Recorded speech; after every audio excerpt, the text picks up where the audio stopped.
Ringing up Christopher Browell. Christopher Browell. This is the Vodafone voicemail service for 07762471996. Please leave a message after the tone. When you finish recording, please hang up or press the hash key for more options. Yes, good afternoon, Mr. Browell. It's Mr. Hussein here, once again leaving yourself a daily message that I have been doing for the last 58 previous messages. Today is day 81 that you've unlawfully abducted my brother, are holding him at hostage, detained somewhere without respecting his human rights, his legal rights, and obviously violating my human rights for a right to a private family life. You've come in here, abducted my brother. It's been now 81 days. I have absolutely no idea where he is, what kind of condition he's in, and you continue to have the upper hand and leverage over me because you're holding him at ransom and you're refusing to provide me with any information about his whereabouts, your whereabouts or health or well-being. He's basically solely held in your care and custody for 81 days. This is simply ridiculous. You did this last year. You did this last year as well. You did this exactly 5 years ago, but at least I was able to see my brother within that time period.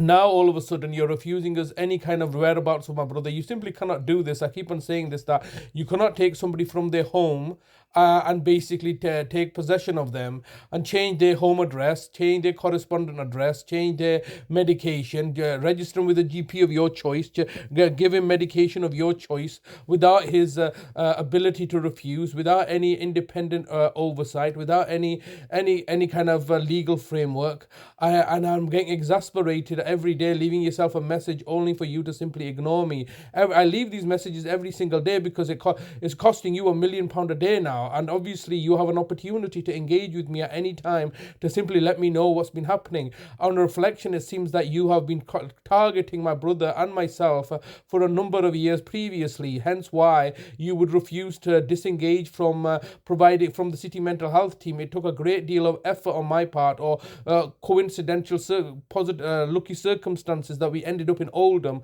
where it was unjustifiable or unreasonable for him to remain with the city mental health team. And so he got finally discharged with a great deal of effort on my part. He got discharged from Rashmi Dixon and the city mental health team in August 2021. Hopefully, I thought that would be the end of it. I advised you what process needed to be followed. He needed to be discharged from the city mental health team, given a social worker, and that could have been even been yourself, so we could have worked together. But no, you just wanted to continue to keep him in the city mental health team indefinitely. You see, when things serve your purpose, you do things indefinitely. He was going to remain he was going to remain indefinitely in your care, and as the present situation is now, you were trying to make him remain indefinitely under the city mental health team, which you're colluding and conspiring with, and have access to all his medical records through him being a patient of the NHS. Now all of a sudden you want to hold him indefinitely in your care. He's not obviously required to be in any healthcare institution. He has a home here which you are looking to sabotage. If he can't live here with me, then obviously you were quite happy for him to live with my sister in Oldham, and he's obviously made that request that he wants to live with his sister in Oldham. When you interviewed him, when Vicina Brown interviewed him on the 1st of March 2019. So you see that everything is done now. Subsequently, you change the goalpost around, you change things around, whatever suits your purpose.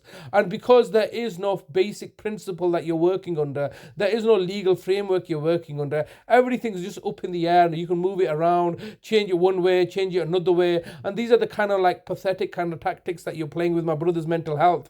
My brother never lacked mental capacity, and now one day he has capacity, the other day he doesn't have capacity. Capacity is decision specific. It's only decision specific when the person has been established to have lost capacity. It can't be decision specific when he has capacity in one realm but not capacity in another realm. I mean, you've made you, the local authority, and the Court of Protection and the Office of the Public Guardian have just made a complete mockery of the law. The Mental Capacity Act 2015, I believe, you've made a complete arse of it, haven't you? Because you're trying to say that I lack mental capacity as well, because I made the serious allegation that Justice Cobb had was her services has been bought off. So when I'm telling my truth or belief system, I lack litigation capacity, and that's what you managed to get underway in my mother's case. Look, unfortunately, my mother died while you were in process. While you were in the process of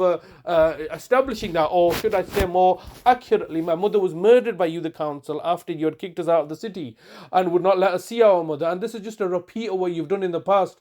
I'm getting kind of tired of saying the same thing over and over again. Now, 81 days later, when you're simply refusing to engage with me, simply refusing to answer any of my messages or answer any of my queries, you believe that you've come in here, you've abducted him, he's now your private property, and you can do with him as you please. You know the law doesn't work that way. My brother's a human being. He has human rights that you've been violating, and you are now desperately trying to, reconstitute the laws in order to serve your best interest. You can buy off all the judges that you want. You've already gone all the way to the High Court and bought off Mr. Justice Cobb and Mr. Justice Cohen in order to murder our mother, in order to kick us.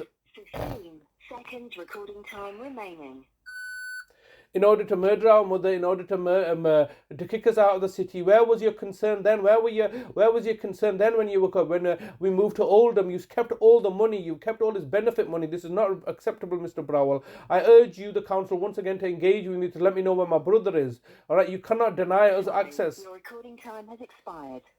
To leave your message, press 1. To review, message sent. Thank you for calling. Bye. It's been 81 days now, 81 days and 58 messages later, and they still are refusing to engage with me. What happened to the local authorities' constitution that everything should be open and transparent? We work with transparency. What transparency is there now? It's been 58 days, 58 messages later, 58 messages that I've left them every single day. I've contacted, I've been trying, and it's now 81 days that my brother's been abducted. And we have no idea where he is. All right, absolutely no idea. We as a family are suffering. They've come to my house, they've come to my care home and taken him with the assistance of the police under unlawfully arresting me. It was an unlawful arrest because it was not necessary. It was an unnecessary arrest. They've not required. They utilized the arrest for the purposes of coming to take my brother. So that's an abusive process, isn't it? I mean, they came with a pre-intention. There was nothing I could say or do.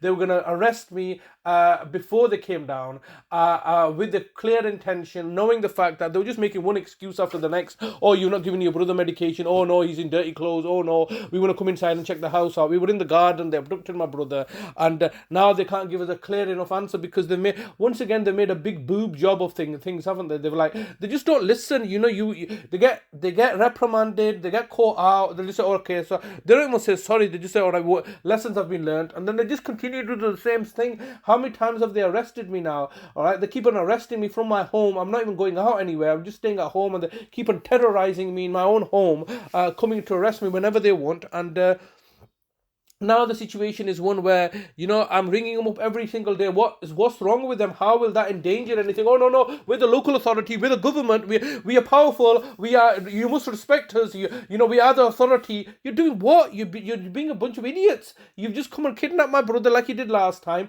Then you had to put your tail between your legs and had to release him to me. I was not going to take my brother on willy-nilly. I told you I'm going to charge you £1 million, all right, a week. And you said, okay, well, you do what you like, but, because we've got all the judges in our pockets, and this is what it comes down to. I'm going to keep on banging on my head against the wall on this, yeah? The judges are corrupt, all right? Just finally, all the judges, not just one judge, every single judge is bought off and corrupt. And in fact, you can't become a judge unless you're corrupt. You have to be, by the very definition of going through the ranks, becoming a solicitor, becoming a barrister, and then being nominated as a deputy judge. You have to work with the system, and the system is the local authority, gets whatever they want, and they're all malevolent and corrupt. They must know it, because it's not just one bad apple. The whole goddamn tree is rotten to the core. to the roots, all of them are corrupt. And in a corrupt society, where the judges are being bought off, what is one to do? That the system's not designed to handle the situation where the judges are meant to be given independent protection from prosecution and immunity from prosecution in order for them to do their job properly, paid appropriately. But they don't. They're just like everybody else. They'll sell their services, and so it's just kind of sickening that I'm having to endure this many years later. But what can one do but